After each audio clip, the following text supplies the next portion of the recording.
উতলুবুল ইলমা ওয়ালাউ বিসসিন, তোমরা চীন দেশে গিয়ে বিদ্যা অর্জন করো। কোন দেশে? সুদূর চীন দেশে গিয়ে হলো বিদ্যা অর্জন করো। দেয়ালে লেখা, নিচে লেখা আল হাদিস। কি লেখা নিচে? আল হাদিস মানে নবীজির বর্ণনা। বলেন নাউজুবিল্লাহ। এই কথাটি নবীজির বর্ণনা না। আল মসজিদ বাইতুল্লাহ, মসজিদ কার ঘর? ওয়াল মাদ্রাসাতু বাইতি, মাদ্রাসা আমার ঘর। বলেন মাদ্রাসা কার ঘর? মানে আমার বলতে কার? নবীর। বলেন কার ঘর? এই কথাটি জাল। মান আমিলা বিমা আলিমা ওয়ারাসাহুল্লাহু ইলমা মা লাম ইয়ালাম, কোন ব্যক্তি যদি একটা জানা বিষয়ের উপর আমল করে, আল্লাহ তাকে অজানা বিষয়ের জ্ঞান দান করে দেয়। ইন্না লিল্লাহ। সবাই সুবহানাল্লাহ বলছেন। এটা নবীর বাণী না। ওযুর শুরুতে বলা বিসমিল্লাহ আলহামদুলিল্লাহ। বলেন কি বলা? বাস। আল ইসলামু হাক্কুন ওয়াল কুফরু বাতিলুন, আল ইসলামু নূরুন ওয়াল কুফরু যুলুমাত। এগুলা না, এটা সঠিক না। তাহলে আজকে থেকে এই বিষয়টা আমরা ভুল হিসাবে সবার কাছে বলে দিব যে এতদিন যা জেনেছেন এটা সঠিক না, এটা ভুল। সালাম দিলে 90 নেকি, এই কথাটি সঠিক না। সহিহ বুখারীর 6227 নম্বর হাদিসের বর্ণনা, খালাকাল্লাহু আদম, আল্লাহ আদম আলাইহিস সালাতু ওয়াস সালামকে বানাইলেন। ওয়াতুলুহু 60 জিরাআ, আদম নবী লম্বা হলো 60 হাত। তো আল্লাহ পাক রব্বুল আলামিন খালাকাল্লাহু আদম আলা সূরাতিহি, যেভাবে বানানোর, যে আকৃতি দিয়ে বানানোর সেভাবে আল্লাহ বানাইলেন। আদম নবীর উচ্চতা হলো 60 হাত। বানানোর পর আল্লাহ আদম আলাইহিস সালাতু ওয়াস সালামকে ফেরেশতাদের সাথে পরিচয় যেভাবে করিয়ে দিলেন, দেখেন সর্বপ্রথম পরিচয়ের প্রথম ভূমিকা যে কথা ছিল সালাম। কি ছিল? আল্লাহ আদম আলাইহিস সালাতু ওয়াস সালামকে বললেন ইযহাব, ফেরেশতাদের কাছে যান। ফাসাল্লিম আলা উলাইকা নাফারি মিনাল মালাইকাতি জুলুস, যেই ফেরেশতারা বসা তাদেরকে সালাম দাও। ফাসতামি' মা ইউহাইয়ুনাক, তারা কি জবাব দেয় এটা শুনবা মনোযোগ দিয়ে। আদম আলাইহিস সালাতু ওয়াস সালাম গিয়ে বললেন আসসালামু আলাইকুম। ফেরেশতারা জবাব দিলেন আসসালামু আলাইকা ওয়া রাহমাতুল্লাহ। রহমাতুল্লাহটা ফেরেশতারা বাড়িয়েছেন। এই জন্য সালাম দিলে সালামের জবাবটা উত্তমভাবে দেওয়া, এটা কোরআনের আদেশ। আল্লাহ বলেছেন ইযা হাইয়িতুম বিতাহিয়্যা, তোমাদেরকে যখন অভিবাদন জানানো হয়, ফাহাইয়ু বিআহসানা মিনহা আও রুদ্দুহা, তোমরা উত্তমভাবে ওই অভিবাদনের জবাব দাও, অথবা যেই শব্দে অভিবাদন জানানো হয়েছে ওই শব্দেই জবাব দাও। আসসালামু আলাইকুম বললে জবাবে ওয়ালাইকুম আসসালাম, এটা হলো একদম সমান সমান। আর উত্তম হলো রাহমাতুল্লাহ যদি বাড়ান, ওয়া যদি বাড়ান। তাহলে সালামের এত সুন্দর হাদিস থাকতে কেন এটা বলতে হবে যে সালামে 90 নেকি? সহিহুত তারগীব একটা কিতাবের নাম, এই কিতাবের একটা হাদিসটা সহিহ লিগাইরিহি, 2720 নম্বর হাদিসের বর্ণনা। قال رسول الله صلى الله عليه وسلم إذا لقي المؤمن المؤمن فسلم وأخذ بيده فصافحا تناثرت خطاياهما كما يتناثر ورق الشجر। কোন মুমিন অপর মুমিনের সাথে যখন সাক্ষাৎ করার পর যখন সালাম দেয়, হাত ধরে যখন মুসাফা করে, গাছের পাতার মতো তাদের উভয়ের গুনাহগুলো ঝরে পড়ে যায়। এই ফজিলত থাকতে 90 নেকিটা কেন বলতে হবে? বুখারী শরীফের 12 নম্বর হাদিসের বর্ণনা। এই হাদিসে রাসূল আকরাম সাল্লাল্লাহু আলাইহি সাল্লামকে জিজ্ঞাসা করা হয়েছে, আইয়ুল ইসলামি খায়রুন ইয়া রাসূলুল্লাহ, ইসলামের কোন কাজগুলা সবচেয়ে উত্তম ইয়া রাসূলুল্লাহ, আপনার কাছে জানতে চাই। ফাকালা রাসূলুল্লাহ সাল্লাল্লাহু আলাইহি ওয়াসাল্লাম তুতঈমুত তাআম ওয়া তাকরাউস সালাম আলা মান আরাফতা ওয়া মান লাম তারিফ। অন্যকে খাবার খাওয়ানো এটা ইসলামের একটা উত্তম কাজ, আর পরিচিত অপরিচিত মুসলমানকে সালাম দেওয়া এটা ইসলামের সবচেয়ে উত্তম কাজের একটা কাজ। তাহলে এত সুন্দর সালামের বর্ণনা থাকতে আমরা ভুল কোনো বর্ণনা বলবো না, ঠিক আছে না? তিরমিজি শরীফের বর্ণনা 2485 নম্বর হাদিস। এই হাদিসের মধ্যে আসছে قال رسول الله صلى الله عليه وسلم يا أيها الناس أفشوا السلام وأطعموا الطعام وصلوا والناس نيام وفي رواية وصلوا بالليل والناس نيام তাদখুলুল জান্নাতা বিসালাম। হে মানুষ, তোমরা সালামের প্রচার ঘটাও, সালামের ব্যাপক প্রচার করো, অপরকে খানা খাওয়াও। মানুষ যখন রাতে ঘুমিয়ে থাকে তখন তাহাজ্জুদের নামাজ পড়ো, মরো আর নিরাপদে জান্নাতে প্রবেশ করো। তাহলে সালামের কত সুন্দর ফজিলত, যে নিরাপদে জান্নাতে যাওয়ার আমল হলো সালাম। তাহলে 90 নেকি, এটা সঠিক নয়, এটা আর আমরা বলবো না কখনো। ভুল হিসাবে মানুষকে জানাই দিব যে ভাই এটা ভুল, এটা আর বললেন না, মহব্বতের সাথে জানাই দিব। মুসলিম শরীফের 54 নম্বর হাদিস। এই হাদিসের মধ্যে আসছে, আমাদের মাদ্রাসা পাঠ্যপুস্তক অনুসারে আন্তর্জাতিক নাম্বার হিসাবে মিলে যাবে, মোট হাদিস সংখ্যা হবে 3033টা। قال رسول الله صلى الله عليه وسلم لا تدخلون الجنة حتى تؤمنوا ولا تؤمنوا حتى تحابوا। নবীজি বলেন, তোমরা ততক্ষণ ঈমানদার হতে পারবে না, ততক্ষণ জান্নাতে যেতে পারবে না যতক্ষণ তোমরা ঈমানদার না হও। এরপর নবী বলেন, ততক্ষণ তোমরা ঈমানদার হতে পারবে না হাত্তা তাহাব্বু, যতক্ষণ একে অপরকে তোমরা মহব্বত না করো। আবার নবী বলেন, লা তাদখুলুনাল জান্নাতা হাত্তা তুমিনু, ঈমানদার না হওয়া পর্যন্ত জান্নাতে যেতে পারবে না। ওয়ালা তুমিনু হাত্তা তাহাব্বু, একে অপরকে ভালোবাসা না পর্যন্ত তোমরা ঈমানদার হতে পারবা না। ঈমান ছাড়া জান্নাতে যেতে পারবা না, আর মোহাব্বত ছাড়া ঈমানদার হতে পারবা না। আওয়ালা আদুল্লুকুম আলা শাইইন ইযা ফাআলতুমুহু তাহাবাবতুম, আমি কি তোমাদেরকে এমন একটা আমল শিখিয়ে দিব না, যে আমলটা যদি তোমরা করো আপসের মধ্যে তোমাদের ভালোবাসা সৃষ্টি হবে। নবীজি বললেন, আফশুস সালাম, আপসের মধ্যে তোমরা সালাম বিনিময় করবা, এতে তোমাদের মহব্বত হবে। যদি তোমাদের আপসের মধ্যে মহব্বত হয়ে যায় তাহলে তোমরা ঈমানদার হতে পারবা, আর ঈমানদার হতে পারলেই তোমরা জান্নাতে প্রবেশ করবা। তাহলে ঈমান জান্নাতে যাওয়ার জন্য শর্ত ঈমান, ঈমানের জন্য শর্ত করা হয়েছে হাদিসে মহব্বত। আর মহব্বত বাড়বে কিভাবে? নবীজি পদ্ধতি শিখিয়ে দিলেন, সালামের মাধ্যমে। কিসের মাধ্যমে? তাহলে সালাম শেষ পর্যন্ত আপনাকে জান্নাতে নিয়ে যাবে। কত সুন্দর মর্যাদা, ফজিলত। তাহলে বলেন, সালামের ব্যাপারে আলাদা ফজিলতের হাদিস আছে কিনা? তাহলে এত সুন্দর ফজিলত থাকতে আমরা ভুল কিছু বলবো না, ঠিক আছে না? আল্লাহ ভুল বলা থেকে, শ্রবণ করা থেকে বেঁচে থাকার তৌফিক দান করেন। তিরমিজি শরীফের 2698 নম্বর হাদিসের বর্ণনা। আপনি যখন বাহির থেকে ঘরে প্রবেশ করবেন, আল্লাহর পক্ষ থেকে বরকতের খাজানা নিয়ে ঘরে প্রবেশ করতে পারবেন শুধু একটা আমল করলে। এই হাদিসের মধ্যে আসছে, ক্বালা রাসূলুল্লাহ সাল্লাল্লাহু আলাইহি ওয়াসাল্লাম ইযা দাখালতা আলা আহলিকা ফাসাল্লিম, যখন তুমি তোমার পরিবারের কাছে প্রবেশ করবা তখন তুমি সালাম দাও। ইয়াকুন বারাকাতান আলাইকা ওয়া আলা আহলিক, পরিবারের কাছে প্রবেশ করার সময় যদি সালাম দাও, এই সালামের কারণে তুমি এবং তোমার গোটা পরিবারকে আল্লাহ বরকত দ্বারা ঢেকে দিবেন। সালামটাই হবে তোমার জন্য আর তোমার পরিবারের জন্য বরকতের কারণ। কত সুন্দর সালামের হাদিস। আবু দাউদ শরীফের 5197 নম্বর হাদিসের বর্ণনা।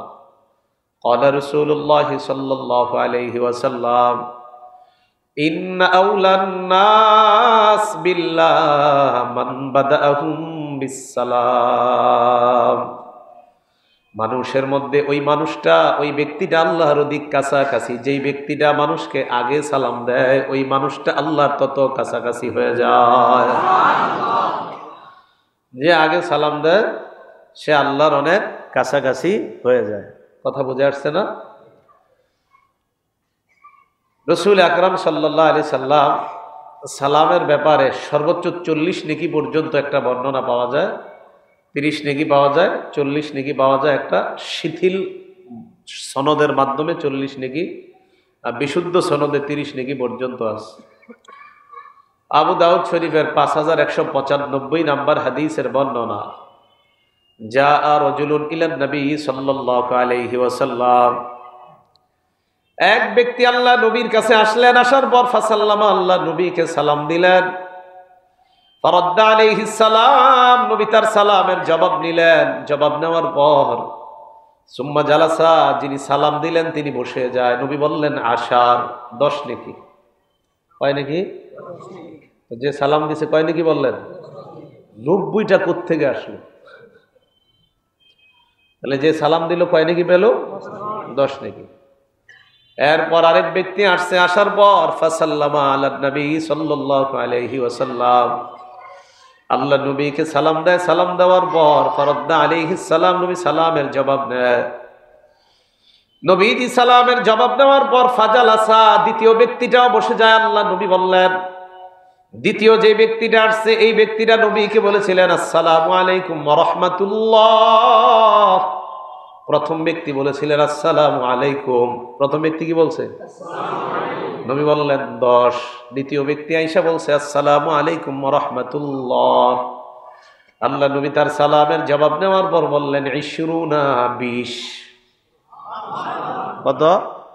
তাহলে আসসালামু আলাইকুম 10, আসসালামু আলাইকুম ওয়া রাহমাতুল্লাহ 20। সুম্মা জাআ আখার, আরেকজন আসছে, আসার পর ফাসাল্লামা আলা নবী সাল্লাল্লাহু আলাইহি ওয়াসাল্লাম, আল্লাহ নবীকে সালাম দিলেন এইভাবে, আসসালামু আলাইকুম ওয়া রাহমাতুল্লাহি ওয়া বারাকাতুহু। ফারাদ্দা আলাইহিস সালাম, আল্লাহ নবী তার সালামের জবাব নিলেন। ফাজালাসা, লোকটা বসে যায়। নবী বললেন 20। কত? আসসালামু আলাইকুম কত? ওয়া রাহমাতুল্লাহ কত? ওয়া বারাকাতুহু। তো এটা বললে সমস্যা কোথায়? এই হাদিসটা বললে, এটা বললে মানে মুসল্লিরা খুশি হবে না, 90 বললে খুশি হবে, 90 বললে খুশি হবে, এটা বেশি। খালি বেশিটা মানে খুশি হইতে চায়, বেশিটা যদি মিথ্যার মাধ্যমে খুশি করা হয় এটা তো সঠিক হলো না। এটা হলো 5195 নাম্বার হাদিসের বর্ণনা, আবু দাউদের। পরের বর্ণনাটা 5196 বর্ণনা, এটা হলো আপনার দঈফুল ইসনাদ, শিথিল সূত্র, মানে নবীজির হাদিস ঠিক আছে, সূত্রটা একটু শিথিলতা আছে। এখানে আসছে রাসূল সাল্লাল্লাহু আলাইহি ওয়াসাল্লাম বলছেন 40, সালাম সর্বোচ্চ 40 নাকি এখানে আলোচনা করছে। কয় নাকি? 40। তাহলে আমরা বিশুদ্ধ সূত্রে বর্ণনায় পেয়ে গেলাম মোট কয় নাকি? 30। আর 90 যেটা, এটার অস্তিত্ব না, এটা নিশ্চিত কোনো বক্তা বানাইছে, একদম সন্দেহ নাই এটা। আল্লাহ আমাদেরকে হেফাজত করেন। জাল বলা, জাল শোনা, ভুল বলা, ভুল শোনা, এগুলা থেকে আল্লাহ বেঁচে থাকার তৌফিক দান করেন। আল্লাহ আমাকে ভুল ধরিয়ে দেওয়ার পর আমি যেন আমার ভুলটাকে মেনে নিয়ে সংশোধন হয়ে যেতে পারি, সংশোধন করে নিতে পারি, আল্লাহ আমাকে তৌফিক দান করেন। সূরা জুমারের মধ্যে আসছে ওয়াসিকাল্লাযীনা তাকাউ রাব্বাহুম ইলাল জান্নাতি যুমারা, আল্লাহকে যারা ভয় করেছে তাদেরকে দলে দলে টানতে টানতে জান্নাতের দিকে যখন নিয়ে যাওয়া হবে, হাত্তা ইযা জাউহা, এরা যখন জান্নাতের কাছে আসবে, ওয়া ফুতিহাত আবওয়াবুহা, তাদের জন্য জান্নাতের দরজাগুলা খুলে দেওয়া হবে। ওয়া ক্বালা লাহুম খাজানাতুহা সালাম, জান্নাতের রক্ষী ফেরেশতারা বলবে সালাম সালাম, ও জান্নাতীরা তোমাদেরকে অভিবাদন, সালামের মাধ্যমে জান্নাতীদেরকে স্বাগত জানিয়ে জান্নাতে প্রবেশ করাবে। এত সুন্দর আয়াত থাকতে কেন 90 বলতে হবে বলো? তবে তোমরা ভালো ছিলে দুনিয়ার মধ্যে অনেক, ফাদখুলুহা খালিদিন, তোমরা চিরস্থায়ী ভাবে জান্নাতে প্রবেশ করে নাও। ইনশাআল্লাহ আমরা জান্নাতে গেলে আমাদেরকে কিভাবে ফেরেশতারা ঢুকাবে? কি বলে? সালাম বলে। শুধু কি তাই? সূরা আহজাবের 44 নম্বর আয়াত, তাহিয়াতুহুম ইয়াউমা ইয়ালকাউনাহু সালাম, যেদিন জান্নাতীদের সাথে আল্লাহ দেখা হবে জান্নাতীরা বলবে সালাম। কি বলবে জান্নাতীরা? তাহলে জান্নাতীরা সালাম বলবে, ফেরেশতারা সালাম বলবে। তো এই যে এখন আপনারা জানলেন বিষয়গুলা, তো এই বিষয়গুলা যদি আমরা বলি জানি, এটা আরো ভালো না? কোরআনে আছে, হাদিসে আছে। তা আল্লাহ আমাদেরকে বেশি বেশি কোরআন সুন্নাহর ব্যাপক প্রচার প্রসার যেন আমরা ঘটাইতে পারি এবং কোরআন সুন্নাহর উপর আমল করতে পারি, আল্লাহ তৌফিক দান করেন। তাহলে আমরা সালামের ব্যাপারে আজকে একটা ভুলের ব্যাপারে আমরা সংশোধন হয়ে গেলাম যে সালামে 90, জবাব দিলে 10। বলেন এই কথাটি কি ভুল? না না, এইভাবে বলবেন, বলবেন ভুল। কি বলবেন? ভুল। এভাবে বলবেন ভুল। এবং মহব্বতের সাথে অন্য কেউ ভুলটা করলে আমরা কি করে দিব? সংশোধন করে দিব। ঠিক আছে না ইনশাল্লাহ? এরকম কিন্তু বলবেন না, হে বেটা তুই এতদিন কি করছস, এগুলা বলবেন না, এইভাবে না, সুন্দরভাবে বলবেন, ভাই আসলে সালাম দিলে 90 নাকি, এই জানাটা ভুল আছে, এটা সঠিক না, এটা কোথাও নাই, এটার অস্তিত্ব নাই এই কথাটার। তো এই জন্য আমরা এটা আর বলবো না, শুনবো না, এইভাবে বুঝিয়ে দেওয়া। তাহলে আপনার কুসংস্কার আস্তে আস্তে সমাজ থেকে দূর হয়ে যাবে। উতলুবুল ইলমা ওয়ালাউ বিসসিন, তোমরা চীন দেশে গিয়ে বিদ্যা অর্জন করো। কোন দেশে? সুদূর চীন দেশে গিয়ে হলো বিদ্যা অর্জন করো। দেয়ালে লেখা, নিচে লেখা আল হাদিস। কি লেখা নিচে? আল হাদিস মানে নবীজির বর্ণনা। বলেন নাউজুবিল্লাহ। এই কথাটি নবীজির বর্ণনা না, অনেক দূর থেকে আইসা বিদ্যা অর্জন করার হাদিস আছে। তিরমিজি শরীফের 2682 নাম্বার হাদিস। কোন কিতাব? হাদিস নাম্বার 2600। এমনি বলাইলাম আর কি, যদি মনে থাকে কখনো তো ভালো, কাজে লেগে গেছে।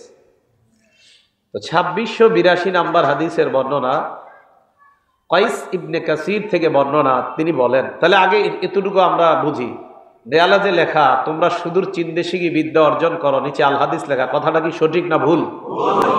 তো যাদের দেয়ালে লেখাটা দেখবেন তাদেরকে বুঝিয়ে দিবেন, ভাই এই লেখাটা তো সঠিক না।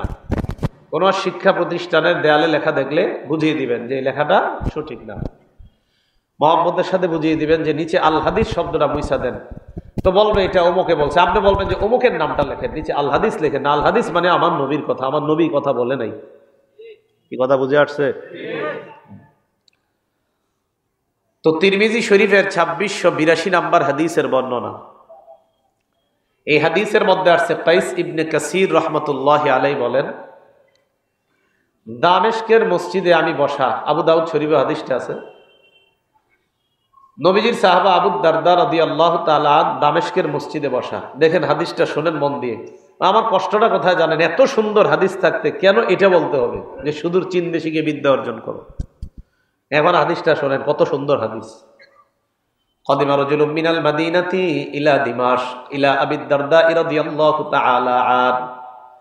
কোন বর্ণনায় কদিমা রাজুলুম মিনাল মাদিনাতি আলা আবি দারদা রাদিয়াল্লাহু তাআলা আন ওয়া হুয়া বিদিমাশক। এক ব্যক্তি মদিনা থেকে দামেস্কে আসছে নবীর সাহাবা আবু দারদা রাদিয়াল্লাহু তাআলা আনহুর সাথে সাক্ষাৎ করতে। আবু দারদা রাদিয়াল্লাহু তাআলা আন ওই ব্যক্তির সাথে দেখা হওয়ার পর তাকে বললেন, মা আকদামাকা ইয়া আখি, ভাই তুমি এত দূর থেকে কেন আসছো? কি কারণে আসছো? কোন জিনিস তোমাকে আমার কাছে এত দূর থেকে নিয়ে আসছে? মদিনা থেকে দামেস্কের দূরত্ব প্রায় 1300 মাইলের কাছাকাছি। কয় মাইল? 1300 মাইল। আপনারা অনেকে মোবাইলে মাসালা জিজ্ঞাসা করে খুব সুন্দরভাবে চান যে মোবাইল থেকে জবাব নিয়ে নিতে, ঠিক না? হুজুর মোবাইলই তো আছে। এই মোবাইলে মাসালা দেওয়ার কারণে ফতুয়া বিভাগগুলা মাজলুম হয়ে যাইতেছে। মোবাইলে কোনো মাসালা, মাসালা ফতুয়া বিভাগে, মাহফিল মাসালা দেওয়ার যারা, মাসালা ফতুয়া বিভাগে। ফতুয়া বিভাগগুলো আবার চিন্তা করতে হবে আমাদের দেশের। 1300 মাইল দূরে আসছে। দেখেন কি কয়, ভাই তুমি কেন আসছো? উনি জবাব দিলেন, আমি আপনার কাছে আসছি গুরুত্বপূর্ণ একটা বিষয়ে। কয় বলো না কেন? কয় বালাগানি হাদিসুন আন্নাকা তুহাদ্দিসুহু আন রাসূলিল্লাহি সাল্লাল্লাহু আলাইহি ওয়াসাল্লাম। আমার কাছে একটা হাদিস পৌঁছেছে, আমি শুনলাম আপনি নাকি এই হাদিসটা আল্লাহর নবীর কাছ থেকে বর্ণনা করেছেন। একটা মাত্র হাদিস, আমি আপনার কাছ থেকে নিশ্চিত হওয়ার জন্য আসলাম যে আসলে এটা নবীর হাদিস কিনা। শুধু এই কথাটা জানার জন্য প্রায় 1300 মাইলের কাছাকাছি রাস্তা অতিক্রম করে আপনার কাছে আসলাম। এটা নবীর কথা কিনা শুধু এই নিশ্চয়তার জন্য। এটা নবীর কথা কিনা শুধু এই নিশ্চয়তার জন্য, অথচ আপনি একের পর এক বলে দিচ্ছেন নবীজি বলছে, নবীজি বলছে। শুধুমাত্র নবীর কথা কিনা এই কথা নিশ্চিত হওয়ার জন্য আসছে। আমাদের বাংলাদেশের এক প্রান্ত থেকে আরেক প্রান্ত কয় মাইল আমার জানা নেই, এত বেশি হবে কিনা তাও জানে। ঢাকা থেকে আপনার বেশি দূরত্ব এক জায়গায় দেখলাম লেখা প্রায় 450 না 500 মাইলের কাছাকাছি ঢাকা থেকে, তো ওই সাইডে কতটুক জানি না, তো প্রায় 1300 মাইল, মানে বাংলাদেশের এক প্রান্ত থেকে আরেক প্রান্ত। একটা হাদিস শুধু এই যাচাই করার জন্য এটা আসলে নবীর হাদিস কিনা, শুধু আপনার কাছ থেকে এই কথাটা শুনতে আসছি আমি মদিনা থেকে।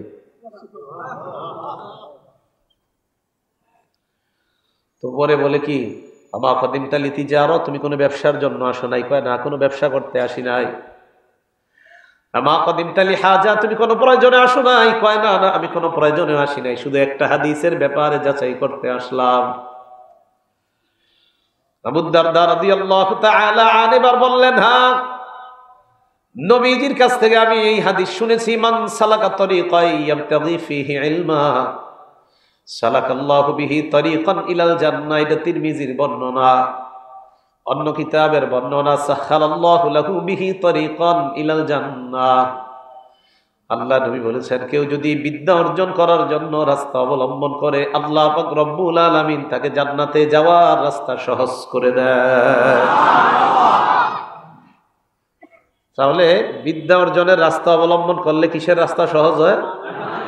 এখন আমরা দেখেন, যদি দূর বুঝাইতে হয় কখনো বিদ্যা অর্জনের জন্য, তাহলে আমরা এই বর্ণনাটা বলতে পারবো যে সুদূর মদিনা থেকে দামেস্কে গেছে শুধু কয়টা হাদিস যাচাই করার জন্য। তাহলে এই যে দূরে যাওয়ার ব্যাপারে এটা বললেই তো হয় আমাদের। এরপর আল্লাহ নবী হাদিসের মধ্যে বলেন, ইন্নাল মালাইকাতা লা তাদউ আজনিহাতাহা রিদান লিতালিবিল ইলম। বিদ্যা অর্জন যারা করে তারা যে রাস্তা দিয়ে হেঁটে যায়, ওই রাস্তার মধ্যে ফেরেশতারা তাদের পরগুলা বিছিয়ে দেয়। ওয়া ইন্নাল আলিমা লা ইস্তাগফিরু লাহু মান ফিস সামাওয়াতি ওয়াল আরদ হাত্তাল হিতানু ফি জাওফিল মা। কোন বর্ণনায় ওয়াল হিতানু ফি জাওফিল মা। যে আলেমরা বাচ্চাগুলারে পড়ায়, ছাত্রগুলারে পড়ায়, এই আলেমদের জন্য আসমান এবং জমিনের মধ্যে যারা আছে, এমনকি সমুদ্রের মাছ পর্যন্ত তাদের জন্য দোয়া করে, আল্লাহর কাছে ক্ষমা চায়। তাহলে বিদ্যা অর্জনের ফজিলত আছে না? এই কথা বলার পর নবীজি বললেন, ইন্নাল উলামা ওয়ারাসাতুল আম্বিয়া। আলেমগণ হলেন নবীর ওয়ারিস। বলেন আলেমগণ কাদের ওয়ারিস? নবীদের। নবীদের ওয়ারিস। বলেন নবীদের। কাদের? নবীদের ওয়ারিস। ওয়া ইন্নাল আম্বিয়া লাম ইউরিসু দিনারা ওয়ালা দিরহামা। নবীরা স্বর্ণ রূপার ওয়ারিস বানায় না, ইন্নামা ওয়ারাসুল ইলমা। তারা বিদ্যার ওয়ারিস আলেমদেরকে বানায়।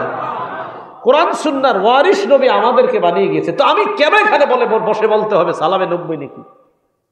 নবী না মিরাজ দিয়ে গেছেন, তো নবীর মিরাজ বন্টন করেন। কেন কোনো ভুল কথা এখানে বলতে হবে জেনে শুনে? না জেনে বললে ঠিক আছে, কিন্তু জানায় দেওয়ার পরে তো আমি স্বীকার করি যে হ্যাঁ আমি ভুলে আছি। নবীর মিরাজ এটা প্রচার করতে হবে সঠিকভাবে। নবী উত্তরাধিকার বানিয়ে গেছেন। তাহলে বলেন বিদ্যা অর্জনের আলাদা ফজিলত আছে?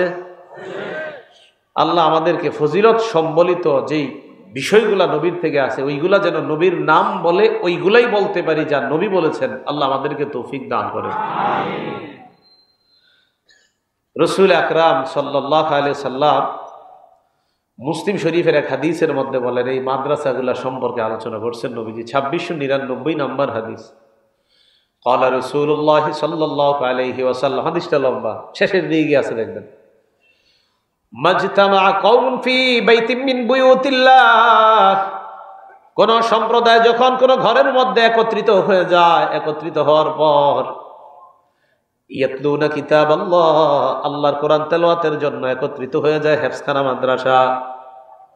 ওয়া ইয়াতাদারাসুনাহু, পড়ে এবং পড়ায়, পড়ে এবং পড়ায়।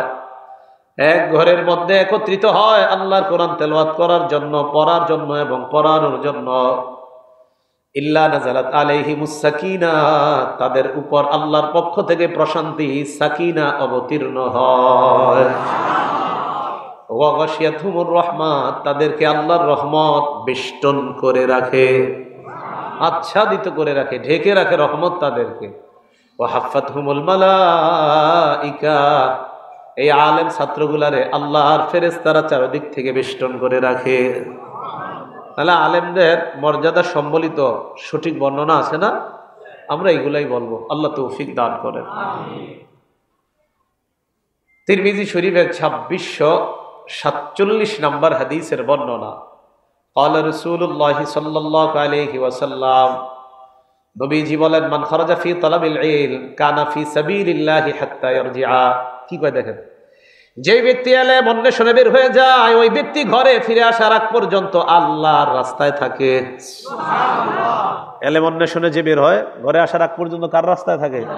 আপনার এক শ্রেণীর মানুষ আল্লাহর রাস্তা বলতে খালি একটা জিনিসই বুঝেন, এটা কিন্তু ঠিক না। তাবলিগও আল্লাহর রাস্তা, মাদ্রাসাও আল্লাহর রাস্তা, এটা মাথা রাখবেন। হক্কানি পীর মাশায়েখও আল্লাহর রাস্তা, কিন্তু আপনারা অনেকে মনে করেন না, মনে হয় শুধু তাবলিগ আল্লাহর রাস্তা না। তো এই হাদিস কি? 2647 নম্বর হাদিস তিরমিজি শরীফের। বলেন, তাবলিগও কিসের রাস্তা? আল্লাহর।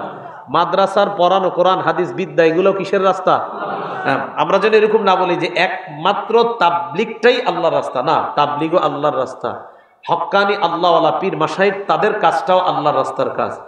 দ্বীনি বিদ্যা অর্জন, যেখানে শিক্ষা দেওয়া হয়, শিখানো হয়, এটাও আল্লাহর রাস্তার কাজ। তাহলে আল্লাহর রাস্তাটা কি ছোট না ব্যাপক? ব্যাপক। তো কোনো ব্যক্তি যখন ইলম অন্বেষণে বের হয়, সে ঘরে ফিরে আসার আগ পর্যন্ত আল্লাহর রাস্তায় থাকে। তা আল্লাহ আমাদের সকলকে ইলমে দ্বীন যেন আমরা অন্বেষণ করতে পারি, ইলমে দ্বীন অন্বেষণ করে অর্জন করে আমরা আল্লাহ আল্লাহ রসুলের কথাগুলা সঠিকভাবে যেন জাতিকে আমরা বলতে পারি। আল্লাহ তৌফিক দান করেন। আল মসজিদু বাইতুল্লাহ, মসজিদ কার ঘর? ওয়াল মাদ্রাসাতু বাইতি, মাদ্রাসা আমার ঘর। বলেন, মাদ্রাসা কার ঘর? মানে আমার বলতে কার? নবীর। বলেন, কার ঘর? এই কথাটি জাল, এই কথাটি জাল। সবাই বলেন কি? এখন আওয়াজ ছোট হয়ে গেছে, মানে বিশ্বাস করতে চায় না। হুজুর কি বলেন, এতদিন তো কি জানলাম। হ্যাঁ, জাল এটা। মসজিদ আল্লাহর ঘর, এটা সত্যি কথা, কিন্তু নবী এর পরে বলছে ওয়াল মাদ্রাসাতু বাইতি, মাদ্রাসা আমার ঘর, এই কথাটি জাল। এটা নবীজি বলে নাই। নবীর মেহমান, এটা সত্য, কারণ নবীর বিদ্যা অর্জন করে মাদ্রাসা ছাত্ররা, কিন্তু এ কথা সত্য না যে নবী বলছে মাদ্রাসা আমার ঘর। তাহলে রাসূল সাল্লাল্লাহু আলাইহি সাল্লামের নামে এই কথা বলা যাবে না। এই কথা বুঝে আসছে সবার? আচ্ছা। মান আমিলা বিমা আলিমা ওয়ারাসাহুল্লাহু ইলমা মা লাম ইয়ালাম, কোন ব্যক্তি যদি একটা জানা বিষয়ের উপর আমল করে, আল্লাহ তাকে অজানা বিষয়ের জ্ঞান দান করে দেয়। ইন্না লিল্লাহ। সবাই সুবহানাল্লাহ বলছেন। এটা নবীর বাণী না, ইচ্ছা করে কইছি আমি, জানি যে সুবহানাল্লাহ কয়ে ফাটাই নেবেন। এটা নবীর বক্তব্য না, আপনাদের হাতে পায়ে ধরে বলি, আল্লাহ রসুলের বক্তব্য না। এটা রসুল সাল্লাল্লাহু আলাইহি সাল্লামের বক্তব্য না। ওযুর শুরুতে বলা বিসমিল্লাহ আলহামদুলিল্লাহ, বলেন কি বলা? বাস। আল ইসলামু হাক্কুন ওয়াল কুফরু বাতিলুন, আল ইসলামু নূরুন ওয়াল কুফরু যুলুমাত, এগুলা না, এটা সঠিক না। ওযুখানার মধ্যে লেখা আছে এগুলা অনেক জায়গায়। এই বাড়ানোটা কি দরকার? মানে নবীর নাম বলে এটা বাড়ানো, কারণ নবীর অংশ তো আছে শুরুতে একটু, কিন্তু পরে যে আরেকটু বাড়ায় দিলেন, এটা তো নবী বাড়ায় নাই। হঠাৎ একটা কথা মনে পড়লো, এটাও মাথায় রাখবেন। আল্লাহুম্মা আনতাস সালাম ওয়া মিনকাস সালাম তাবারাকতা ইয়া যাল জালালি ওয়াল ইকরাম, এতটুকুই সীমাবদ্ধ থাকেন। অনেকে দেখি বাড়াইতে বাড়াইতে কি যে বাড়ায় আরো। এই বাড়ানোগুলা যদি আপনি নিজের দোয়ার নিয়তে হয় তো ঠিক আছে, সুন্দর, কিন্তু যদি নবী কিন্তু এতটুকু, আল্লাহুম্মা আনতাস সালাম ওয়া মিনকাস সালাম তাবারাকতা ইয়া যাল জালালি ওয়াল ইকরাম, বুখারী মুসলিম বলেন, এটাই বাস। তো এতটুকুর মধ্যেই সীমাবদ্ধ থাকা। আমি বুঝাইতে চাইতেছি, নবীজিকে বেশি মহব্বত করি বলেই নবীজি সাল্লাল্লাহু আলাইহি সাল্লামের নামে মিথ্যা সইতে পারি না। হ্যাঁ, সত্যি বলছি, নবীকে জীবনের চেয়ে বেশি মহব্বত করি এরকমটা মনে হয় বলেই নবীর নামে মিথ্যা সইতে পারি না। জীবনের চেয়ে বেশি মহব্বত না করলে তো আপনি পরিপূর্ণ ইমানদার হবেন না। তাহলে যেই কথাটি একটু আগে বললাম, জানা বিষয়ের উপর আমল করলে অজানা বিষয়ের জ্ঞান দান করে, কথাটা তো বড় চমৎকার, কিন্তু এটি নবীর নামে যদি বলা হয় তাহলে কি হবে না? সঠিক হবে না। যদি অন্য কেউ বলে তো যিনি বলছে তার নাম বললেন, যে অমুক এক বুজুর্গের বক্তব্য আছে এটা বললেন ওনার নাম, কিন্তু নবীজির নামে এটা বললেন না। কি কথা বুঝে আসছে? আল্লাহ আমাদের সকলকে আল্লাহ রাসূল সাল্লাল্লাহু আলাইহি সাল্লামের প্রকৃত আশিক হয়ে নবীর প্রকৃত সুন্নাহের অনুসরণ করার তৌফিক দান করেন। এখন কথা হলো, এই যে আপনি এলেম অনুযায়ী আমল করবেন, এটার ফায়দা তো কিয়ামতের ময়দানে আছেই। তিরমিজি শরীফের 2417 নম্বর হাদিসের বর্ণনা, ক্বালা রাসূলুল্লাহ সাল্লাল্লাহু আলাইহি ওয়াসাল্লাম, লা তাজুলু কদামা আবদিন হাত্তা ইউসআলা ইয়াউমাল কিয়ামাতি আন উমরিহি। এটা হলো তিরমিজির এই বর্ণনা। তিরমিজির আরেকটা বর্ণনা আছে, লা তাজুলু কদামা ইবনি আবদিন ইবনি আদামা হাত্তা ইউসআলা আন খামসিন। 5টা প্রশ্ন করার আগে আদম সন্তানের 2 পা নড়বে না। কয় প্রশ্ন? তিরমিজির আরেকটা বর্ণনা আছে। আর 2417 নম্বর বর্ণনা আছে, লা তাজুলু কদামা আবদিন হাত্তা ইউসআলা আন উমরিহি। মানুষের 2 পা নড়বে না যতক্ষণ 1 নাম্বার তার জীবনের ব্যাপারে প্রশ্ন না করা হবে, ফিমা আফনা, জীবন কিভাবে তুমি কাটাইছো। 2 নাম্বার আন ইলমিহি ফিমা ফাআলা, এলেম অনুযায়ী আমল করছো কিনা এই ব্যাপারে জিজ্ঞাসা করা হবে। অতএব এলেম অনুযায়ী আমল করতে হবে, এই কথাটা বলার জন্য এই হাদিসটা বললেই তো হয় যে ভাই শোনেন, এলেম অনুযায়ী যদি আমল না করেন কিয়ামতের ময়দানে আপনার পা নড়বে না। এইটা বললেই তো হয়, ঠিক না?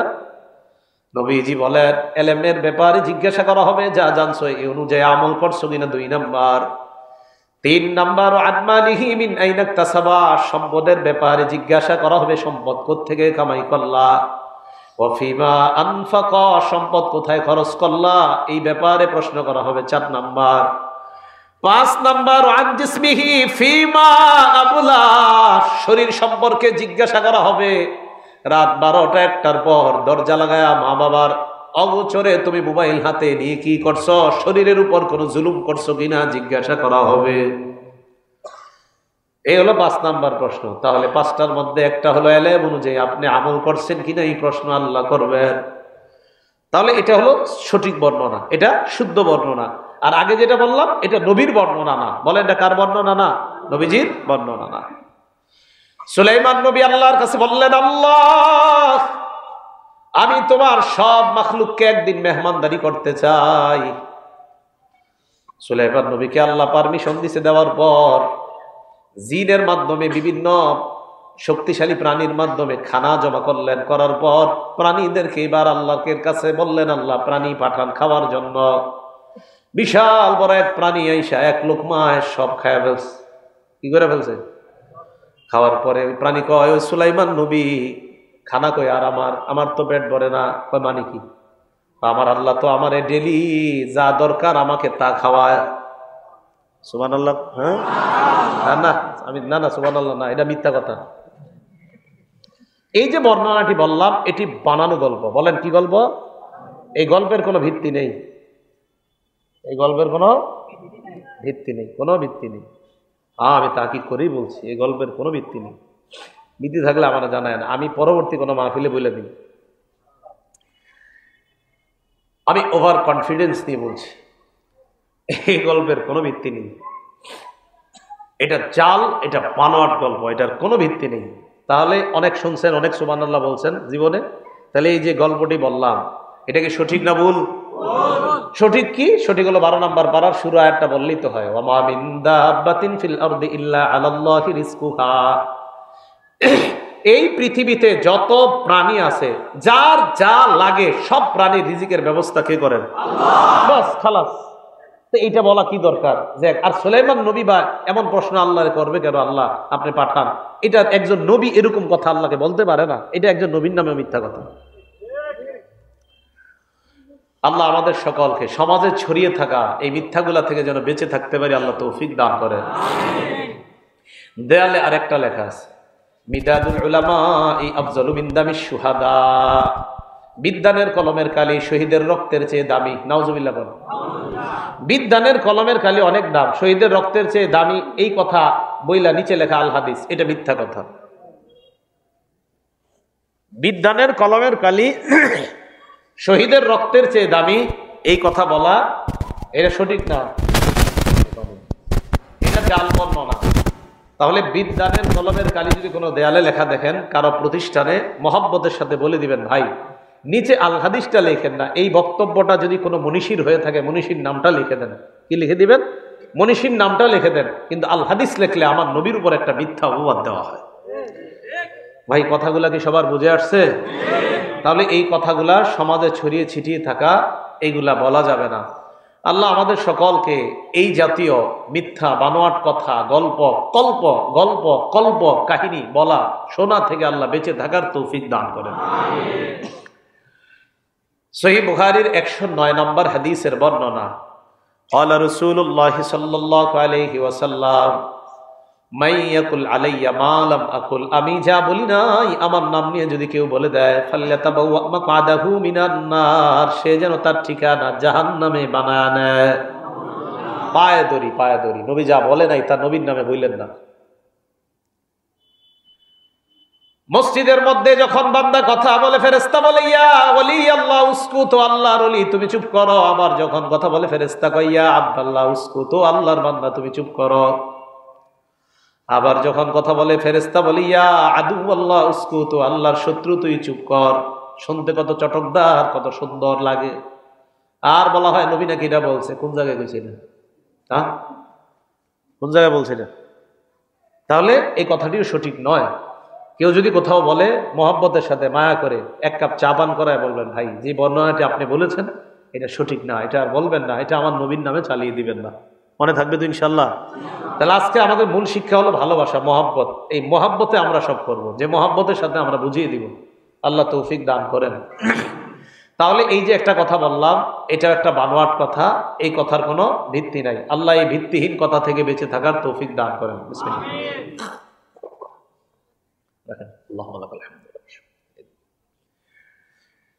উহুদের ময়দানে আল্লাহ নবী দান্দান মুবারক শহীদ হয়েছে। নবীজির শরীর থেকে রক্ত ঝরেছে উহুদের ময়দানে। এই কথা শুই না উয়াইস আল কারনি নামক এক ব্যক্তি তার একটা দাঁত ভাঙছে। ভাঙার পর চিন্তা করে নবী কোন দাঁতটা ভাঙছে, আর একটা দাঁত ভাঙছে। চিন্তা করে আমার নবী এত মোহাব্বতের, চিন্তা করে কোন দাঁতটা ভাঙছে আর একটা ভাঙছে। ওই জামানায় তো মোবাইল নাই, ভাঙতে ভাঙতে সব ভেঙে ফেলছে। আহারে নবীর কি পরিমাণ মোহাব্বত! ঠিক না? কি হ্যাঁ, এখন বুঝা ফেলতেছে মাশাআল্লাহ সবাই। এই তো আমি চাইতেছি আপনাদের এই মানসিকতা তৈরি হোক। এটা একটা মিথ্যা ঘটনা, হ্যাঁ মিথ্যা কথা। ওয়াইস কুরনি যদি দাঁত ভাঙ্গা সঠিক হয়, তাহলে মুহররমের 10 তারিখে হুসাইন রাদিয়াল্লাহু তাআলা আনহুর কেন্দ্র করে যারা মাতম করে শরীর রক্তাক্ত করে, তো এটাও তো জায়েজ হয়ে যাবে, ঠিক না? এটাও তো জায়েজ হয়ে যাবে, নাউজুবিল্লাহ। অথচ চিন্তা করছেন? তাহলে ওয়াইস আল কর্নির এই ঘটনা শুনে আপনারা অনেক কাঁদছেন, বিভিন্ন মাদ্রাসার জন্য 50-1 লক্ষ টাকাও দিয়েছেন কাইন্দা। কিন্তু আমি যে এতক্ষণ শুদ্ধ অনেকগুলো কথা বলছি, আমি যদি বলি এই মাদ্রাসাটার জন্য 5,000 টাকা দেন, দিবেন না, কারণ আমি তো শুদ্ধ কথা বলছি। আর আমাদের পাবলিকও এমন, শয়তান অশুদ্ধ কথায় চোখের পানি আনায় 1 লাখ। হ্যাঁ, তাহলে ওয়াইস আল কর্নির নামে যে উনি যে দাঁত ভাঙার ঘটনাটা বলেন, এটা কি সঠিক না ভুল? এই বিষয়টা অন্যকে আমরা কি রাগ করে বুঝাবো না মহব্বতের সাথে? যে এই ঘটনাটা কি নয়, সঠিক নয়। আল্লাহ নবী যখন ওয়াইস আল কর্নির কথা শুনলেন, শোনার পর আল্লাহ নবী খুশি হইয়া আলী আর উমরের মাধ্যমে জুব্বা পাঠায়া দিস। নাউজুবিল্লাহ বলেন। এটাও মিথ্যা কথা। কি কথা? মিথ্যা কথা। নবী জুব্বা পাঠাই দিছে, খিরকা পাঠাই দিছে, এটাও মিথ্যা কথা। তাহলে এই মিথ্যা বর্ণনা যে ওয়াইস আল কর্নির জন্য নবী জুব্বা পাঠাইছে, আর ওয়াইস আল কর্নি নবীর কথা শুই না দাঁত ভেঙে ফেলছে, এই কথাগুলো কি সঠিক না ভুল? তাহলে এই ভুল কথাগুলো থেকে আমরা বেঁচে থাকতে হবে। সহিহ বুখারীর 110 নম্বর হাদিস, ক্বালা রাসূলুল্লাহ সাল্লাল্লাহু আলাইহি ওয়াসাল্লাম, নবীজি বলেন মান কাযাবা আলাইয়া মুতাআম্মিদান ফাল্যাতাবাওয়া মাকআদাহু মিনান নার, যে ব্যক্তি ইচ্ছাকৃতভাবে মিথ্যা কথা বলে আমার নামে, ওই ব্যক্তি তার ঠিকানা জাহান্নামে বানায় নেয়। বুখারীর 1291 নম্বর হাদিসের বর্ণনা, আল্লাহ নবী বলেন ইন্না কাযিবান আলাইয়া লাইসা কাযিবিন আলা আহাদ, শোনো শোনো, আমার নামে মিথ্যা বলা আর তোমাদের কারো নামে মিথ্যা বলা এক কথা না। তোমাদের নামে মিথ্যা বলা অপরাধ, আমার নামে মিথ্যা বলা এটা আরো ভয়ঙ্কর অপরাধ। সবার নামে মিথ্যা বলাই অপরাধ, কিন্তু আমার নামে বলাটা এটা আরো ভয়ঙ্কর অপরাধ। আকবারুল কাবাইর, সবচাইতে বড় কবিরা গুনাহ। বলেন সবচাইতে বড়? আল্লাহর নামে মিথ্যা কথা, এটা হলো সবচাইতে বড় জুলুম। বলেন আল্লাহর নামে মিথ্যা কথা সবচাইতে বড় জুলুমের একটা হলো কার নামে মিথ্যা বলা? জোরে বলেন। আর দলিল দিব তো আমি, ফামান আযলামু মিম্মান কাযাবা আলাল্লাহ, ওই ব্যক্তির চেয়ে বড় জালেম কে, যেই ব্যক্তি আল্লাহর নামে মিথ্যা কথা বলে। 24 নম্বর পারা শুরু পৃষ্ঠা, একদম শুরুর আয়াত খুলে পড়েন, বাংলা অনুবাদ দেখে নেন। ওই ব্যক্তির চেয়ে বড় জালেম আর কে, যে ব্যক্তি কার নামে মিথ্যা কথা বলে? আল্লাহর নামে। তাহলে আল্লাহর নামেও মিথ্যা কথা বলা যাবে না। আল্লাহ পাক রব্বুল আলামিন নাকি বলছে, কুনতু কানজান মাখফিয়ান, আমি ছিলাম গোপন ভান্ডার, গুপ্ত ভান্ডার। ফা আহবাবতু আন উরাফা, আমি আমাকে চাইলাম আমার পরিচয় যেন হয়। ফা খালাকতুল খালকা, তাই আমি মানুষ বানাইলাম। আমি আমার পরিচয় দেওয়ার জন্য মানুষ বানাইলাম। আগে আমি অপরিচিত ছিলাম। নাউজুবিল্লাহ বলেন। এটা নাকি আল্লাহ কইছে? এটা আল্লাহর নামে মিথ্যা কথা। বলে এটা কার নামে মিথ্যা কথা? হ্যাঁ, এটা আল্লাহর নামে মিথ্যা কথা। এটা আল্লাহ বলে নাই। লাউলা কালামা খালাকতুল আফলাক, নবী আপনি যদি না হইতেন আমি কুল কায়নাতের কিছু বানাইতাম না। কথাটি সঠিক নয়। নবী আপনি না হইলে কিছুই বানাইতাম না। বলেন কথাটি কি নয়? হ্যাঁ, এটা সঠিক নয়। মুহাম্মদের সাথে বুঝিয়ে দেয়, বর্ণনাটি সঠিক নয়। লাউলা কালামা খালাকতুল আফলাক। আল্লাহ তো বানিয়েছেন, শুরুতে কি বানাইছেন? কলম। বলেন কি বানাইছেন? কলম। আবু দাউদ শরীফের 4700 নম্বর হাদিস। এটার এগেইনস্টে আবার অনেকে বলে আল্লাহ নাকি সর্বপ্রথম নবীর নূর বানিয়েছেন। কি বানিয়েছেন? এরকম অনেকে বলে। শুদ্ধ বর্ণনা হলো আবু দাউদ শরীফের 4700 নম্বর হাদিস, ক্বালা রাসূলুল্লাহ সাল্লাল্লাহু আলাইহি ওয়াসাল্লাম, নবীজি বলেন, ইন্না আউওয়ালা মা খালাকাল্লাহুল খালকা আল কলম, আল্লাহ সর্বপ্রথম যে সৃষ্টিটা বানিয়েছে এটার নাম কলম। বলেন জোরে। প্রথম আল্লাহ কি বানাইছে? প্রথম আল্লাহ কি বানাইছে? সর্বপ্রথম সৃষ্টি আল্লাহর কি? কলম বানানোর পর আল্লাহ বললেন, উক্তুব মাকাদির, উক্তুব কলম তুমি লেখো। কলম পাল্টা বললেন আল্লাহ, মাযা আকতুবু, কলমের জবান আল্লাহ চালু করে দিস। কলম কয় মাযা আকতুবু ইয়া রব, রব আমি কি লিখবো? আল্লাহ বললেন, উক্তুব মাকাদির কুল্লি শাইইন হাত্তা তাকুমাস সাআ, কিয়ামত পর্যন্ত যা ঘটবে সব লেখো। সুবহানাল্লাহ। কলম দিয়ে লেখেছি। তাহলে সর্বপ্রথম আল্লাহ যে সৃষ্টিটা করেছেন কি? এই প্রচারটা করে দিতে হবে সবার কাছে। ঠিক আছে না ইনশাআল্লাহ? মুহাব্বতের সাথে ঝগড়া কিন্তু করা যাবে না। কেউ ঝগড়া করতে চাইলে সাথে সাথে আবার এই হাদিস শোনায় দেবেন, ভাই আমি ঝগড়া করবো না, মুহাব্বতে বুঝাচ্ছি কি। ক্বালা রাসূলুল্লাহ সাল্লাল্লাহু আলাইহি ওয়াসাল্লাম, আল্লাহ নবী বলেন, আনা যাইমুন বিবাইতিন ফি রাবজিল জান্নাহ লিমান তারাকাল মিরাআ, নবীজি বলেন আমার কোন উম্মত যদি ঝগড়া পরিহার করে জান্নাতের মাঝখানে আমি তার জন্য একটা ঘরের জিম্মাদার হয়ে গেলাম। ঝগড়াও করবো না আমরা, মুহাব্বতের সাথে যাদেরকে বোঝানো যায় বুঝি। আমি ইনশাল্লাহ আশাবাদী মানুষ বুঝবে। আমার জন্য আপনারা সবাই দোয়া করেন, আমি সারা বাংলাদেশে যেন সঠিক কথাগুলা বলে, আর যে ভুলগুলো আমাদের মাঝে ছিল এগুলা মুহাব্বতের সাথে যেন মানুষকে বুঝায় পায়ে ধরে ধরে বুঝাইতে পারি। আল্লাহ যেন তৌফিক দান করেন। তাহলে রাসূল আকরাম সাল্লাল্লাহু আলাইহি সাল্লাম বলে দিলেন, সর্বপ্রথম যে সৃষ্টিটা আল্লাহ বানিয়েছেন কি বলেন তো? কলম। বাস এই প্রচারণা আমরা করব। তাহলে নবীজির নামে কোনো মিথ্যা কথা আমরা বলবো না। মুসলিম শরীফের 1 নম্বর হাদিস, ক্বালা রাসূলুল্লাহ সাল্লাল্লাহু আলাইহি ওয়াসাল্লাম, নবীজি বলেন, লা তাকযিবু আলাইয়া, আমার নামে মিথ্যা কথা বলবা না। ফা ইন্নাহু মান ইয়াকযিব আলাইয়া ইয়ালিজিন নার, যে ব্যক্তি আমার নামে মিথ্যা কথা বলে ইয়ালিজিন নার, সে জাহান্নামে প্রবেশ করবে। সে কোথায় প্রবেশ করবে? জাহান্নামে প্রবেশ করবে। এবার নবী কি বলে দেখেন, মুসলিম শরীফের 5 নম্বর হাদিস। আমাদের বক্তব্যের বাচ্চারা এই হাদিসটা পারে। কাফা বিল মারই কাযিবান আইয়ুহাদ্দিসা বিকুল্লি মা সামিআ, যা শোনে তাই বলে দেওয়া এটাই মিথ্যাবাদী হওয়ার জন্য যথেষ্ট। যা শোনে এটাই বলে দেওয়া, এটা মিথ্যাবাদী হওয়ার জন্য যথেষ্ট। মুসলিম শরীফের 6 নম্বর হাদিসের বর্ণনা। এই বর্ণনাটার বাংলাটা আজকে সবাই খাতায় লিখবেন, কাগজে লিখবেন, লেখার পর পকেটে ঢুকাইবেন, একটু পর পর চেক করবেন, কারণ কোথাও আপনাকে বিভিন্ন মজলিসে ছোট ছোট মজলিসে আলোচনা করতে দেওয়া হতে পারে। এই বর্ণনাটা পকেটের মধ্যে রাখবেন আর বারবার দেখবেন আর চিন্তা করবেন, আল্লাহ আমি যেন নবীর এই ধমকের অন্তর্ভুক্ত না হই। এবার নবী কি বলে দেখেন, ক্বালা রাসূলুল্লাহ সাল্লাল্লাহু আলাইহি ওয়াসাল্লাম, ইয়াকুনু ফি আখিরি উম্মতি উনাস, আমার উম্মতের শেষ দিকে এমন কিছু মানুষের আবির্ভাব ঘটবে, ইয়াতুনাকুম মিনাল আহাদিস মা লাম তাসমাউ আনতুম ওয়ালা আবাউকুম, তারা তোমাদের সামনে নবীর নামে এমন হাদিস বলবে যা তোমরাও শোনো নাই, তোমাদের বাপ দাদারাও শোনে নাই। তোমরাও শোনো নাই, তোমাদের বাপ দাদারাও শোনে নাই। ফাইয়াকুম ওয়া ইয়াহুম, তাদের থেকে তোমরা বেঁচে থাকবা। মুসলিম শরীফের 7 নম্বর হাদিসের বর্ণনা, ক্বালা রাসূলুল্লাহ সাল্লাল্লাহু আলাইহি ওয়াসাল্লাম, নবীজি বলেন, সায়াকুনু ফি আখিরিজ জামান দাজ্জালুনা কাজ্জাবুন, শেষ জামানায় মিথ্যাবাদী দাজ্জালের আবির্ভাব ঘটবে। ইয়াতুনাকুম মিনাল আহাদিস বিমা লাম তাসমাউ আনতুম ওয়ালা আবাউকুম, যারা তোমাদেরকে এমন হাদিস শোনাবে যা তোমরাও শোনো নাই, তোমাদের বাপ দাদারাও শোনে নাই। ফাইয়াকুম ওয়া ইয়াকুম, তাদের থেকে তোমরা বেঁচে থাকবা। লা ইউদিল্লুনাকুম, তারা যেন তোমাদেরকে পথভ্রষ্ট করতে না পারে। ওয়ালা ইফতিনুনাকুম, তারা যেন তোমাদেরকে ফিতনায় না ফালাইতে পারে। তাহলে নবীজি সাল্লাল্লাহু আলাইহি সাল্লামের নামে কোনো মিথ্যা কথা আমরা বলবো না, ঠিক আছে না ইনশাআল্লাহ? হ্যাঁ, আমরা এতদিন অনেক ভুল বলেছি, না জেনে বলেছি, এখন তো জানতেছি, তো জানার পরে আর ভুলটা বলবো না, এটা মনে রাখবেন। যেই ভুল করছি আল্লাহ মাফ করে দিবে, ভুল করছি কে মাফ করে দিবে? আল্লাহ। হ্যাঁ, এখন তো আমরা জানছি, জানার পরে আর ভুলটা করবো না। কি কথা বুঝে আসছে সবার?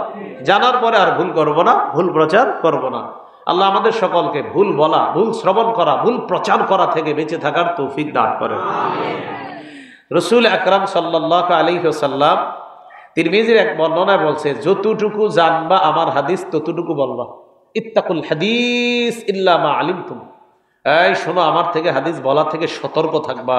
মানে যতটুকু জানো ততটুকু বলবা, আমার থেকে কিছু বলা থেকে সতর্ক থাকবা। যতটুকু জানো ততটুকু বলবা, যতটুকু জানো ততটুকু বলবা।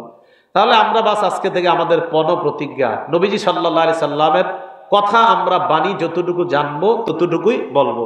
আর আলেমদের সাথে সম্পৃক্ততা বাড়ান, মাদ্রাসার মুহাদ্দিসদের সাথে সম্পৃক্ততা বাড়ান। আশেপাশে মাশাআল্লাহ অনেক দাওরা হাদিস মাদ্রাসা, মুহাদ্দিসদের সাথে সম্পৃক্ততা বাড়ানোর উপকারিতা হলো অনেক শুদ্ধ বিষয়গুলা তাদের থেকে জানা যায়। আপনারা কি করেন, মাহফিলগুলাতে শুধু দূরের আমাদেরকে আনতে চান, আশেপাশের মাদ্রাসার মুহাদ্দিসদেরকে খুব বেশি পরিমাণে মাহফিলগুলোতে দাওয়াত দেন। আপনারা বলে দিবেন, হুজুর আপনার সুর না থাক কোনো সমস্যা নাই, সুর দেওয়াই লাগবে না, আমাদেরকে 1 ঘন্টা কোরআন হাদিস শোনায়া যান। আরেক আলেমরেও এটা বলবেন, কোরআন হাদিস 1 ঘন্টা শোনায়া যান। এরকম আশেপাশের মুহাদ্দিসদেরকে আপনারা দাওয়াত দেন, দেখবেন এই মুহাদ্দিসরা আপনাদেরকে নিয়ে ইনশাআল্লাহ কোরআন সুন্নাহের বিপ্লব এই এলাকায় ঘটায় দেবে ইনশাআল্লাহ। কিন্তু আপনারাই ভুলের মধ্যে কিছু কাজ করেন, কি না হুজুর অমুকরে আনেন আমি দিব 1 লাখ, তো হুজুরে কয় না অমুক মাদ্রাসার মুহাদ্দিসরা আনলে কত, কয় 1 টাকা দিব না। আরে ভাই ঠিক না, এটা কয় না, হুজুর অমুকরে আনেন যা লাগে আমি দিব। তা আপনি যদি বলেন হুজুর এই ভাই আমি তো ওরকম গাজীপুর অমুক মাদ্রাসার শেখুল হাদিস সাহেব আনতে চাই, আর না ওনারা আনলে আমি জানি না কি করব। এই মানসিকতা থেকে বের হয়ে আসেন, কষ্ট নিয়ে বললাম, এগুলা থেকে বের হয়ে আসেন। স্থানীয় আলেমদেরকে যদি মূল্যায়ন না করেন কে করবে বলেন? স্থানীয় আলেমদেরকে মূল্যায়ন করতে হবে, এদেরকে আপনারা মূল্যায়ন না করলে কে করবে? আল্লাহ আমাদের সকলকে, এলাকার উলামায়ে কেরামদেরকে কোরআন সুন্নাহ ব্যাপকভাবে প্রচারে যেন আমরা সাধারণ জনগণ কাজে লাগাইতে পারি, আল্লাহ তৌফিক দান করেন। এই জিহ্বা দিয়ে আমরা আজকে থেকে পণ প্রতিজ্ঞা, ইচ্ছাকৃতভাবে নবীর নামে তো বলবোই না, এমনি মিথ্যা কথা বলবো না। রাজি আছেন? সবাই রাজি আছেন ইনশাআল্লাহ? বলেন এমনিতে আমরা কোনো মিথ্যা বলবো না ইনশাআল্লাহ। আবু বকর সিদ্দিক, বলেন আবু বকর সিদ্দিক রাদিয়াল্লাহু তাআলা। মুসাইলামাতুল কাজ্জাব, বলেন মুসাইলামাতুল কাজ্জাব লানাহুল্লাহ। আবু বকর সিদ্দিক, এই যে সিদ্দিক উপাধিটা এই যুগেও কারা কারা পাইতে চান ইনশাআল্লাহ? হাত নামান। বুখারী শরীফের 6094 নম্বর হাদিসের বর্ণনা, ক্বালা রাসূলুল্লাহ সাল্লাল্লাহু আলাইহি ওয়াসাল্লাম আলাইকুম বিসিদকি ফাইন্নাস সিদকা ইয়াহদি ইলাল বীর, তোমরা সত্যবাদিতা অবলম্বন করো, সত্য মানুষকে পুণ্যের রাস্তা দেখায়। এবার আমি বলবো, আপনারা বলবেন সত্য কিসের রাস্তা দেখায়? সবাই সবাই সত্য কিসের রাস্তা দেখায়? ওয়া ইন্নাল বিররা ইয়াহদি ইলাল জান্নাহ, পুণ্য জান্নাতের রাস্তা দেখায়। পুণ্য কিসের রাস্তা দেখায়? তাহলে আগে থেকে আসেন, সত্য কিসের রাস্তা দেখায়? পুণ্য। পুণ্য কিসের রাস্তা দেখায়? সত্য কিসের রাস্তা দেখায়? পুণ্যের। পুণ্য কিসের রাস্তা দেখায়? নবীজি বলেন, ইন্না রাজুলা লা ইয়াসদুকু, কোন মানুষ যখন সত্য কথা বলে, বলতেই থাকে, ওয়া ইয়াতাহাররাস সিদকা, অন্য বর্ণনায় বারবার সত্য বলে, হাত্তা ইয়াকুনা, এই বর্ণনায়, অন্য বর্ণনায় হাত্তা ইউক্তাবা ইনদাল্লাহি সিদ্দিকা, ওই ব্যক্তির নাম আবু বকরের নাম যেমন সিদ্দিক, এই জামানায় আপনাদের কেউ যদি এমন সদা সত্য বলেন, আপনার নামটাও আল্লাহর খাতায় সিদ্দিক লিপিবদ্ধ হয়ে যায়। সিদ্দিক, অধিক সত্যবাদী। ওয়া ইয়াকুম ওয়াল কাযিব, তোমরা মিথ্যাবাদী থেকে বাঁচো, মিথ্যা বলা থেকে বাঁচো। বলেন আমরা মিথ্যা বলবো না, মিথ্যা শুনবো না, মিথ্যার মজলিসে বসবো না। নবীজি বলেন মিথ্যা থেকে তোমরা বাঁচো। ফাইন্নাল কাযিবা ইয়াহদি ইলাল ফুজুর, মিথ্যা মানুষকে পাপাচারের রাস্তা দেখায়। ওয়া ইন্নাল ফুজুরা ইয়াহদি ইলান নার, পাপাচার জাহান্নামের রাস্তা দেখায়। ইন্নার রাজুলা লা ইয়াকযিব, মানুষ যখন মিথ্যা বলে, বারবার মিথ্যা বলে, ওয়া ইয়াতাহাররাল কাযিবা, মিথ্যা বলতে বলতে, হাত্তা ইউক্তাবা ইনদাল্লাহি কাযযাবা, মুসাইলামা মিথ্যা নবুয়ত দাবিদার, তার নাম যেমন কাযযাব। এই জামানায় বারবার মিথ্যা বলতে বলতে ওই মানুষটার নাম আল্লাহর খাতায় কাযযাব লেখা হয়ে যায়। নাউযুবিল্লাহ। কাযযাব, অধিক মিথ্যাবাদী। আমরা সিদ্দিক হব না কাযযাব হব? আল্লাহ সিদ্দিক হওয়ার তৌফিক দান করেন। বলেন হুজুর এই জন্য কি করতে পারি? সবাই বলেন, সবাই বলেন এজন্য কি করতে, সবাই বলেন এজন্য কি করতে পারি? কি করবেন এবার শুনেন। বলেন মিথ্যা থেকে বাঁচার কি উপায়? বলেন। থামেন, এবার একের পর এক উপায়গুলো বলি, এগুলো অবলম্বন করবেন। উপায় নাম্বার 1, বলেন কথা কম বলবো। কি বলবো? কম। এটাও হাদিস আছে, আবু দাউদ শরীফের 5008 নম্বর হাদিসের বর্ণনা। ক্বালা রাসূলুল্লাহ সাল্লাল্লাহু আলাইহি ওয়াসাল্লাম, নবীজি বলেন লাকাদ উমিরতু আন আতাজাওয়াজা ফিল কওল, আল্লাহর পক্ষ থেকে আমাকে আদেশ করা হয়েছে আমি যেন কথা সংক্ষেপে বলি। সুবহানাল্লাহ। কথা কি বলি? ফাইনাল জাওয়াজা হুয়া খাইর, সংক্ষেপে কথার মধ্যে কল্যাণ আর কল্যাণ। সংক্ষেপে কথার মধ্যে কল্যাণ আর কল্যাণ। তাহলে বলেন মিথ্যা থেকে বাঁচার 1 নম্বর উপায় কি? কথা কি বলা কম, কথা কম। 2 নম্বর বলেন অনর্থক কথা একেবারেই বলবো না। নাসাই শরীফের 1414 নম্বর হাদিস। কানা রাসূলুল্লাহ সাল্লাল্লাহু আলাইহি ওয়াসাল্লাম ইউকসিরুজ যিকরা, আল্লাহ নবী অধিকাংশ সময় জিকির করতেন, অধিকাংশ সময় জিকির করতেন। ওয়ায়ুতিল্লুল লাগওয়া, অনর্থক কথা বলতেন না। ওয়ায়ুতিলুস সালাহ, লম্বা সময় নামাজ পড়তেন। ওয়ায়ুকাসসিরুল খুতবা, খুতবা সংক্ষেপ করতেন। আমাদের কেউ যদি লম্বা সময় নামাজ পড়ে, পিছনে 10-12 জন বসে এমন করে, তার তাড়াতাড়ি আপনি নামাজ সংক্ষেপ করেন। কি আপনার, আমরা 10-12 জন আইছি আপনার সাথে সাক্ষাৎ করেন, বেটারা নামাজও পড়তে দেন। আজীব মাসালা। নবীর সুন্নত একটা, আমরা করি আর একটা। লম্বা সময় নবী নামাজ পড়তেন, খুতবা শর্ট করতেন নবী সাল্লাল্লাহু আলাইহি সাল্লাম, কথা কম বলতেন, জিকির বেশি করতেন। আমরা পুরাটাই উল্টা। তাহলে মিথ্যা থেকে বাঁচার দ্বিতীয় উপায়, অনর্থক কথা একেবারেই বলবো না ইনশাআল্লাহ।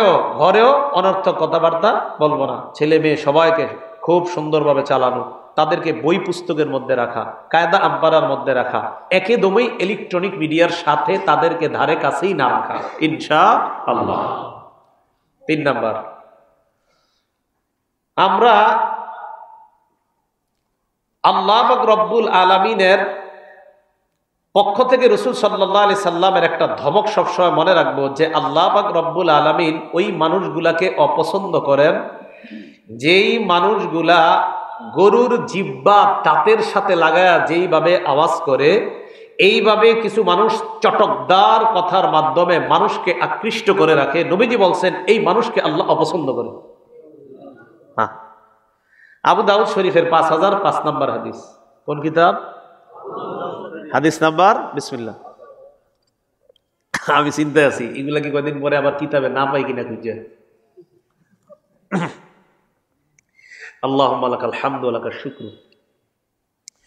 5005 নম্বর হাদিস আবু দাউদ শরীফের। ক্বালা রাসূলুল্লাহ সাল্লাল্লাহু আলাইহি ওয়াসাল্লাম ইন্নাল্লাহা ইউবগিদুল বালিগা মিনার রিজালিল্লাযী ইয়াতাখাল্লালু বিলিসানিহি তাখাল্লুলাল বাকিরাতি বিলিসানিহা। নবীজি বলেন গরু যেমন তার জিহ্বা দাঁতের সাথে লাগিয়ে কামড়ায় কামড়ায় চাবায় চাবায় কথা বলে, আওয়াজ করে ভয়ঙ্কর আওয়াজ, এইভাবে কোন মানুষ যদি তার জিহ্বা আর দাঁত একসাথে কইরা মানুষকে আকৃষ্ট করার জন্য চাবায় চাবায় কথা বলে, মানুষকে আকৃষ্ট করার জন্য চটকদার কথা বলে, এই মানুষটাকে আল্লাহ অপছন্দ করে। বলেন নাউজুবিল্লাহ। এর পরের বর্ণনা আসছে, পরের বর্ণনা একটু দুর্বলতা আছে, কিন্তু বর্ণনাটা দেখেন কি, মানে 5006 নম্বর বর্ণনা, ক্বালা রাসূলুল্লাহ সাল্লাল্লাহু আলাইহি ওয়াসাল্লাম মান তাআল্লামা সরফাল কালাম লিয়াসবিগা বিহি কুলুবার রিজাল, মান তাআল্লামা সরফাল কালাম লিয়াসবিগা বিহি কুলুবার রিজাল, যে ব্যক্তি চিত্তাকর্ষক কথা শিখে মানুষের দিলকে আকৃষ্ট করার জন্য, লাম ইয়াকবালিল্লাহু ইয়াউমাল কিয়ামাতি সরফান ওয়ালা আদলা, কিয়ামতের ময়দানে আল্লাহ তার ফরজ নফল ইবাদত কবুল করবে না। তাহলে চিত্তাকর্ষক মিথ্যা কথা বলা যাবে না, কোরআন সুন্নাহ যত সুন্দরভাবে উপস্থাপন করা যায়। তাহলে আমরা ওই যে 3 নম্বর উপায় মিথ্যা থেকে বাঁচার, যে আল্লাহর নবীর এই ধমক মনে রাখবো, যে আমি যদি চাবায়া চাবায়া মানুষকে কথা বলতে চাই, আর এই কথাটা যদি আমার উল্টাপাল্টা হয়, আর আমি মানুষকে খুব আকৃষ্ট করলাম, তাহলে আমারে কে অপছন্দ করবে? আল্লাহ। 4 নাম্বার, বলেন বেশি চুপ থাকবো। বেশি কি থাকবো? ও না, পুরাটা হয় নাই। বলেন যা বলবো ভালো কথা বলবো, না বলতে পারলে চুপ থাকবো। এটাও হাদিস আছে, সহিহ বুখারীর 6018 নম্বর হাদিস। ক্বালা রাসূলুল্লাহ সাল্লাল্লাহু আলাইহি ওয়াসাল্লাম, নবীজি বলেন, মান কানা ইউমিনু বিল্লাহি ওয়াল ইয়াউমিল আখির ফালইয়াকুল খায়রান আও লিয়াসমুত। নবীজি বলেন, যে ব্যক্তি আল্লাহ বিশ্বাস করে, আখিরাত বিশ্বাস করে, ওই ব্যক্তি যেন উত্তম কথা বলে, না পারলে যেন চুপ থাকে। বললে উত্তম কথা, না বললে চুপ। বলেন বললে, না বললে। এখন কথা হলো চুপ থাকার কি ফায়দা? তিরমিজি শরীফের 2501 নম্বর হাদিসের বর্ণনা, ক্বালা রাসূলুল্লাহ সাল্লাল্লাহু আলাইহি ওয়াসাল্লাম মান সামাতা নাজা। নবীজি বলেন, যে ব্যক্তি চুপ থাকে নাজা, ওই ব্যক্তি নাজাত পেয়ে যায়।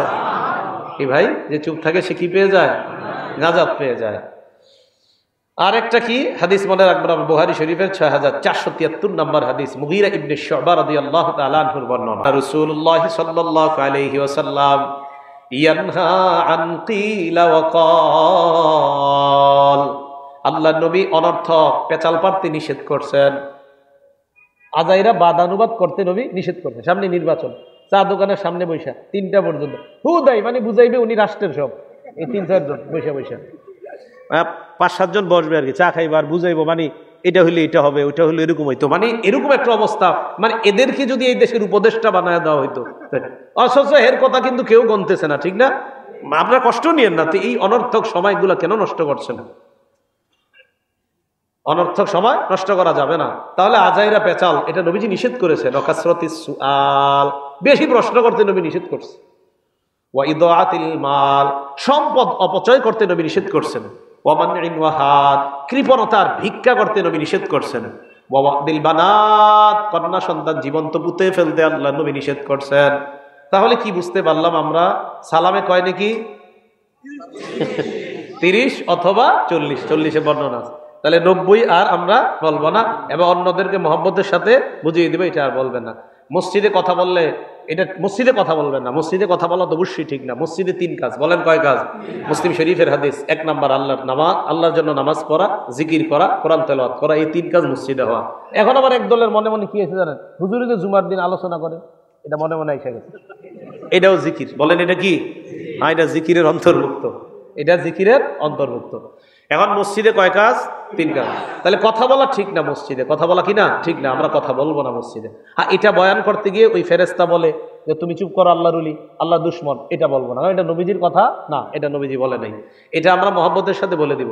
সুলাইমান নবী সব মাখলুকাতরে মেহমানদারি করাইতে চাইছে, এ কথাটি সঠিক নয়, এটা আমরা সবাইকে মহব্বতের সাথে বলে দিব। এরপরে আপনার আর কি বলছিলাম? চীন দেশে গিয়ে হইলো বিদ্যা অর্জন করো, এটা ঠিক না। সঠিক হলো কি, এক সাহাবা মদিনা থেকে দামেস্কে গেছে বিদ্যা অর্জন করার জন্য, এগুলা বললেই চলে। এই বর্ণনাগুলা, অশুদ্ধ বর্ণনাগুলা থেকে আমরা যেন নিজেরা ফিরে এসে বিশুদ্ধ বর্ণনা এবং বিশুদ্ধ একটা সমাজ আমরা গঠন করতে পারি, আল্লাহ তৌফিক দান করেন। এই জন্য মাদ্রাসার উলামাদের সাথে খুব বেশি সম্পৃক্ততা কায়েম করেন। এই মুফতি মনি সাহেবকে বলবো, ঢাকার চাইতে বেশি এলাকার আলেমদেরকে নিয়ে কাজ করবেন বেশি।